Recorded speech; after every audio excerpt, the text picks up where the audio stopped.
नमस्कार दोस्तों, मैं ओके जी आयुर्वेदिक ओके जी चैनल पर सभी भाई को दिल से स्वागत। मैं आज लौंग के बारे में आप लोगों को बताने जा रहा हूँ। लौंग खाने से क्या क्या फायदे होते हैं, लौंग के बारे में बताने जा रहा हूँ।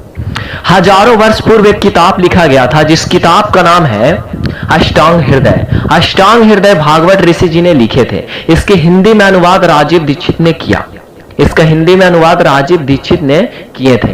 राजीव दीक्षित के बताए गए अनुसार और भागवत ऋषि के बताए गए अनुसार अगर लौंग का सेवन करते हैं तो मैं आपको बता दूं ना कि बहुत ज्यादा फायदा होने वाले हैं।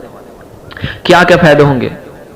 पहले आपको क्या करना है कि 2 गो लौंग लेना है और पानी में भिगोकर रख देना है और सुबह उठकर वो पानी पी लेना है। आपको क्या करना है? सुबह उठकर वो पानी पी लेना है।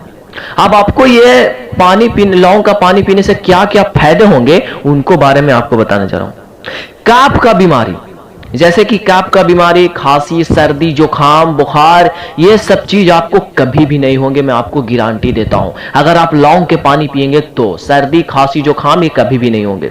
दूसरा नंबर, आपको शरीर में कहीं ब्लड का कमी है, आपके शरीर में ब्लड अच्छा नहीं बनते, आपके शरीर में कमजोरी है, उसके लिए भी लौंग बहुत ज्यादा फायदेमंद है। तीसरा नंबर, जिनको माता पिता बनने में तकलीफ होता है, माता पिता नहीं बन पाते हैं, उसको लिए भी ये लौंग बहुत ज्यादा फायदे हैं। बहुत लोग, बेचारे लोग डॉक्टर के पास घूमते रहते हैं फिर भी उनके बच्चे नहीं होते हैं, तो लौंग का प्रयोग करके देखिए, बहुत ज्यादा ये चीज के लिए फायदेमंद है। अगर ये वीडियो अच्छा लगा होना तो चैनल को सब्सक्राइब कर दीजिएगा दोस्तों, और लाइक करके बताइए, लाइक कीजिएगा और कमेंट में बताइएगा कि वीडियो आप लोगों का कैसा लगा।